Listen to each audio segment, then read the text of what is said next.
Is your business about to die? Your life insurance business? It may be for just one reason. You haven't picked a niche. Let's talk about it. Mastering virtual sales is the key to selling more life insurance. Hey everyone, welcome into the show today. My name is Earl Hall. Look, if you haven't subscribed to the channel and you're a life insurance agent, you definitely want to make sure that you subscribe to this channel. You can also set an appointment with us to talk about the things that we talk about here so that you can get a deeper understanding of what it is that we share and how we help life insurance agents grow to phenomenal rates every single day. You know, there's this thing, back in 2017, I faced death. Yeah, I faced death and didn't even know about it. I suspected, but wasn't quite sure. And it's one of the things that I think people in the life insurance industry that they're facing, but aren't willing to admit it. It's one of the reasons why 92% of people in this industry fail out. Look, back in 2016, I was diagnosed with type 2 diabetes, and I didn't take it seriously. Honestly, I didn't. The doctors were telling me what to do, and I was taking my pills, but my diet hadn't changed. As a matter of fact, I was over 300 pounds. Right now, today, I'm just under 6 feet, sit at 225. So, yay, right? But I wouldn't be here except for one thing. I took the advice of my doctors because I literally was hospitalized and had this, I don't know if you call it disease, syndrome, whatever it is that you call it, diabetic ketoacidosis is what I had. For about 2 weeks, I was suffering. I could literally barely move. Getting in and out of my car was a chore. Walking 25 yards, it was a mental thing that I had to prepare for. And I went through this for 2 weeks. Luckily, I had a doctor's appointment coming up, and I felt like I would talk to my doctor about what was going on then. But when I went to my doctor, he immediately called an ambulance and said, "We have to get you to the emergency room right now." My blood sugar level was almost 1,000. And for those of you that have diabetes, you know what that means.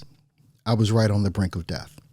As a matter of fact, I've had family members die of the same thing. The reason that I tell you this story is because so many times you as a life insurance agent, you are listening to a lot of different pieces of advice, some of it being your own, some of it being other people that you're watching online, trusted advisors, uplines, things like that. We have clients that come to us after they've gone through everything else. They have wasted thousands of dollars. I mean, if you watch the testimonials on our channel, you can kind of hear it for yourself. But the reason that I told you that story about me facing death is because you need to realize that this may be what you're facing as well in your life insurance business by not taking advice from someone that is literally just telling you what you not only need to do to survive, but what you need to do to thrive. It breaks my heart literally when I hear people say they've spent $8,000, $10,000 on programs and have gotten no result. And it's one of those things that comes down to, do you want to be a generalist or do you want to be a specialist? Most life insurance agent, the 92% that fail out, are mostly generalist. They have no niche market. They're not going after a specific type of clientele. You may have heard me say before that it's not about a demographic, but it's about more so of an industry. Who is it that you want to go after? And the thing about that is we've helped so many different clients select a niche to go after, and then that's when they thrive. But the interesting thing about it is that from time to time we get pushback on whether or not that life insurance agent thinks they need to select a niche. Well, no, I want to go broad. I want to service as many people as I can. And we instruct them. But ultimately, we say, hey, if that's what you want to do, go for it. But guess what happens every single time? They come back and they say, you know what? I think I want to do it your way. Kind of like how I almost faced death and then had to realize that what my doctor was telling me was true. But I got myself so far deep into the hole, having type 2 diabetes, that I couldn't listen to him anymore. I had to go to a specialist. I had to go to someone to save my life because that's what I was facing. Death at the age of 46 years old. Now 52. Be 53 this year, God willing. But when I think about that moment in my life, what I want you to think about right now is, where are you? Are you going to take the advice of someone that knows?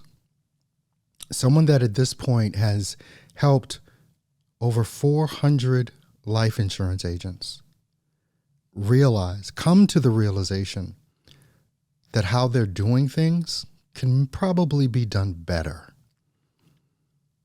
before you waste thousands and thousands of dollars. I want you to just book a call with us. Talk to us about what it is that we do and what it is that we can do for you. But here's a hint. If you call us, realize that you wouldn't be calling us if you already had the answer. If you already had the answer of how to go from where you are to where you want to be, you would be there already. There's no pressure. If you want to, talk to us, talk to us. At least get a game plan for what it is that can help you to have your life insurance business not face death, to not be in the 92%. Because if you don't take our advice, what's going to happen to your life insurance business? It's one of those things where you have to realize that there are things that you know and there are things that you don't know, and that's okay because all of us face that. But why don't you talk to someone that knows? So there's two things I want you to do. I want you to book a call to see what we offer.